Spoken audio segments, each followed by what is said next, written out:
Peggy 18.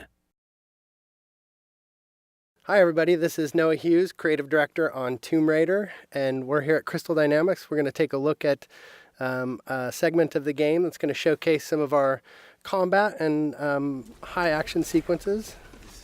So we can see Lara walking down these steps. She can overhear conversations from the enemies. You can see as she becomes aware of the enemy presence, she'll take cover behind anything that looks like cover. So that's something that's automatic, and we really promote the ability to freely move within cover and move throughout cover. So Lara's assessing the situation. She can overhear bits of story and understand more about what's going on the island.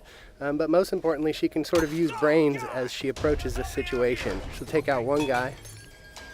We can see that the enemies are reacting, so they're creating cover for themselves, reacting to her situation. Another guy's trying to flush her out of cover with the Molotovs.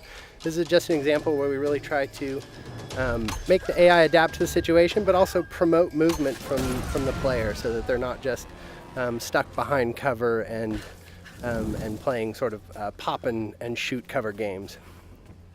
We really promote that movement. So we can see Lara approaching here. She's got her a new gear element, the rope arrow. She's able to create her own zip line. And with the shotgun and the zip line, she's now back to an area she had been before, but able to access spaces that she had never been able to get to. Are you there? I'm here, Sam. Are you okay? What do they want with me, Lara? A fire ritual? This is so fucked up. Listen, I'm coming to get you. I'm going to get you out of there. Please, please help me, Lara. I promise.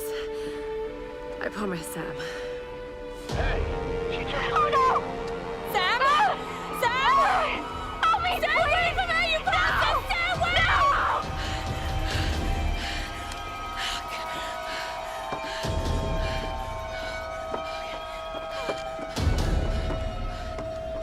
So we can see that Lara's friends, in particular Sam, is in trouble, and she has a very clear goal now, which is to make her way to the scavenger fortress where Sam is being held. So she knows that's down at the bottom of the mountain, and she's going to find a way down.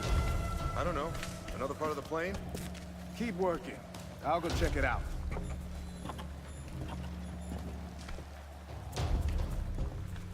Again, often the best strategy is to sort of assess the situation before you jump in with guns blazing.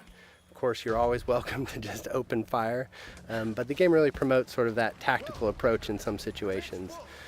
So Lara's able to wait till she has a clear vantage of the situation without being spotted by the enemies. She sees an opportunity in the fire, and she's able to open combat by really decimating the enemies with the environmental opportunities and then finishing off any stragglers. Now, last time we showed this space, we took the left route, and this is just an example of a forked path where you can see them coming up the path that we would have come down naturally.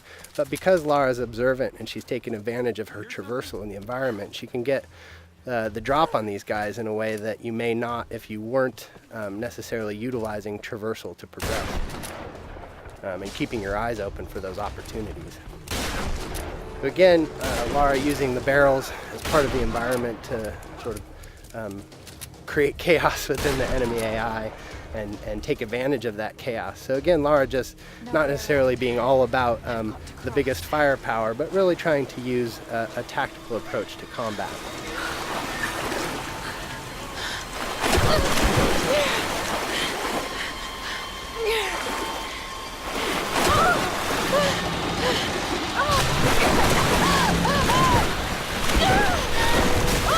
As is often the case, Lara's intended path down the mountain isn't necessarily where she ends up. So we could see an example of sort of a brutal death as Lara misnavigates the situation in the flood here.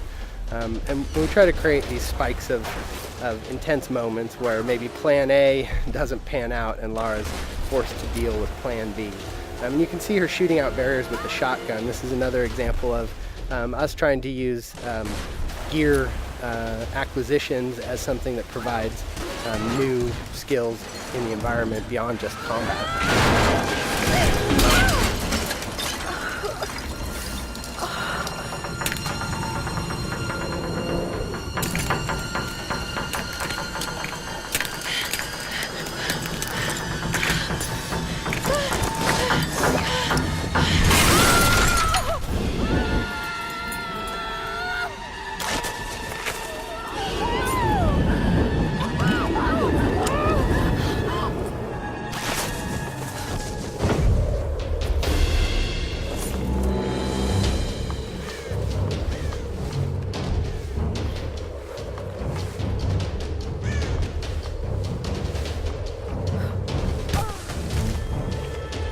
can see that Lara's been able to adapt to this turn of events and managed to find her way down the mountain, but is a little bit worse for wear, having gone through a pretty traumatic descent. So we see Lara sort of shaken from the experience, and ultimately this is really just awakening injuries that have started since the beginning of the game. You can see her side is already bleeding from experiences she had when she first washed up on the island, and that's just been made worse by her traumatic descent. And so we're sort of introduced to this new space. This is the scavenger town, and up on the mountain you can see the ancient palace, which has been fortified by the scavengers, and really that's where Lara thinks Sam is being held. And so her goal, Sam and the others, so her goal is to really make her way into that palace. But you can see that she really is sort of feeling the effects of the fall, and as she stumbles her way into this new space, we realize that Lara is indeed worse for wear and has limited traversal capabilities. So you can't necessarily climb from roof to roof like you might if you were in the best of health. So Lara is really forced to sort of in a position of vulnerability to sneak her way towards the medical chopper that she saw, and hopefully find some supplies that are going to help her deal with her current situation. I don't know what you're talking about. Please. You are lying. I know you escaped with them. Please. I don't. I need to loosen your tongue. Tell me! So we can take a moment to overhear some of the story. That's always optional, but we try to infuse a lot of the environments with some of the backstory, and that's actually foreshadowing something that will come up a little bit later in the story. So we make our way through this grotesque tunnel, again trying to get to this medical chopper in hopes of dealing with our injuries, but really trying to take a cautious approach and stay away from these nasty scavengers. We're starting to sort of get into the heart of it. This is Lara's journey into the belly of the beast, so to speak, and we really see her sort of having to engage in direct conflict in ways that she hasn't up until this point in the game. So we can assess the situation. The guy on the top was a threat. We see an opportunity with a barrel to soften up the enemies here, but this is an example of a trap. Lara stepped in the wrong place and ended up strung upside down, and that's us just trying to keep the player on edge. We have the enemies, the scavengers, really having a presence on the island here, almost a guerrilla approach to combat, where they sort of take advantage of their home court. So we see combat progress from sort of that opportunity to initiate with tactical opportunities, taking out patrolling guards and exploding barrels, but then ultimately sort of being forced to confront them directly in order to get to her goals. And that's something that Lara is constantly dealing with, is this need to do whatever it takes to survive. And if these guys are presenting a threat to her, she's seen what they're capable of, and they're standing between her and sort of her ability to deal with her wounds.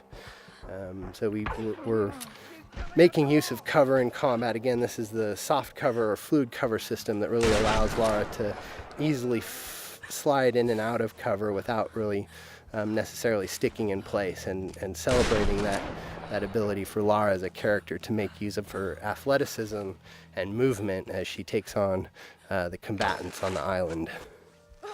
So with our piece of gear, our rope arrow, we've been able to pull our way into the crass chopper here, which is where Lara hopes to find something to deal with her injuries.